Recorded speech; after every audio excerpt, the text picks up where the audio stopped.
ഇന്ന് തന്നെ ഡൗൺലോഡ് ചെയ്യൂ. കാണൂ നിങ്ങളുടെ ഫേവറേറ്റ് ഷോസ്.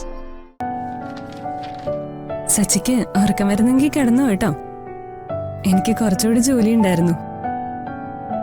ലൈറ്റ് പ്രശ്നമുണ്ടോ? ഹേയ്, ഒരു പ്രശ്നമില്ല. വക്കീലിന്റെ ജോലി നടക്കട്ടെ. സത്യം പറഞ്ഞ സച്ചി കൂടെ ഉള്ളത് കൊണ്ട് എനിക്കൊരു കോൺഫിഡൻസ് ലെവല് കൂടുതലാ. ആ പിന്നെ നാളെ എന്നെ കോടതിയിൽ കൊണ്ടുവിട്ടു കഴിഞ്ഞാ പിന്നെ കേസ് കഴിഞ്ഞിറങ്ങുന്നവര് സച്ചി എന്ത് ചെയ്യും? എന്ത് ചെയ്യാൻ? അവിടെ പോസ്റ്റ് ആവും. അത് വേണ്ട, ഏതെങ്കിലും ഫിലിം കാണാൻ കയറിക്കോ, അല്ലെങ്കിൽ ഇവിടെ ഒന്ന് റെസ്റ്റ് എടുത്തോ. കോടതി കഴിയുമ്പോ ഞാൻ വിളിക്കാം, അപ്പൊ വന്നാ മതി.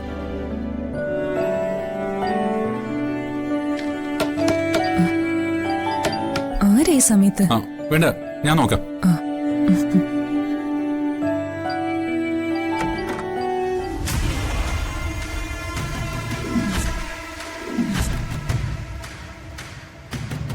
ആരാടകത്ത്?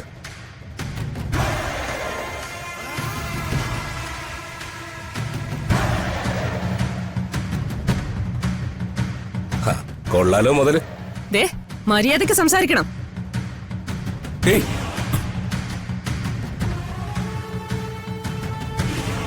നിങ്ങൾക്ക് ആരാ? പോലീസിനെന്താ ഇവിടെ കാര്യം? കാര്യം ഉണ്ടായിട്ടാണല്ലോ വന്നത്. നിങ്ങൾ എന്ത് അഹങ്കാരമായി കാണിക്കുന്നേ?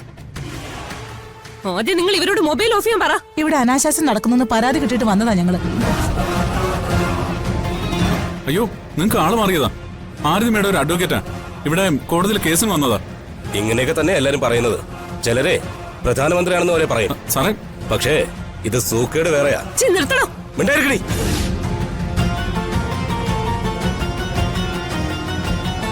നീ ആരാടാ? അവളുടെ ഭർത്താവോ അതോ കൂട്ടിക്കൊടുപ്പായിരുന്നോ?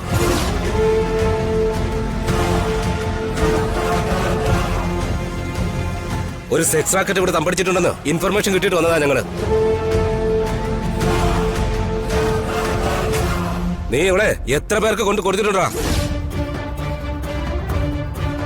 പറടാ. മര്യാദയോട് പറയരുത്. എന്നെ മര്യാദ പഠിപ്പിക്കാൻ മരുന്നോടാ. പോലീസ് ആണെങ്കിൽ അത് കയ്യിൽ വെച്ചാ മതി. ആവശ്യമില്ലാത്ത അധികാരം ഇവിടെ എടുത്താലേ താ വിവരം അറിയും. നീ എന്താ സാറേ, സത്യമായിട്ട് ഞങ്ങള് വെണ്ടിപ്പോകരുത്. നീ തോന്നി ദിവസം കാണിച്ചിട്ട് നിന്ന് കൊരയ്ക്കുന്നോടാ.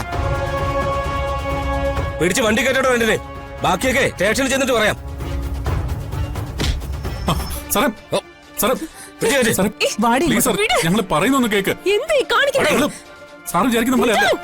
സാർ, സാർ,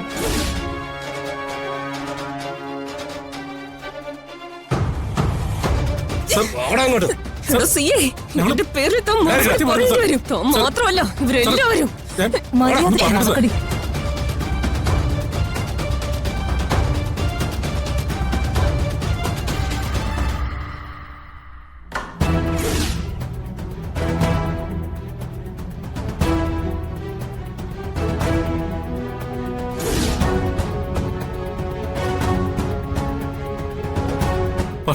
എല്ലാം പിടിച്ചോണം, ഒന്നും വിട്ടുപോരുത്. സാറേ, സാർ വിചാരിക്കുന്ന പോലെ അല്ല സാർ. പാതിരാത്രി ഈ ഇൻഫ്ലുവൻസേഴ്സിനെയും കൊണ്ട് ഞങ്ങളുടെ മുറിയിൽ കയറി വന്ന് കാണിച്ച തോന്നിവാസത്തിനെല്ലാം നിങ്ങൾ മറുപടി പറയേണ്ടി വരും. ഒരെണ്ണത്തിന് ഞാൻ വെറുതെ വിടില്ല.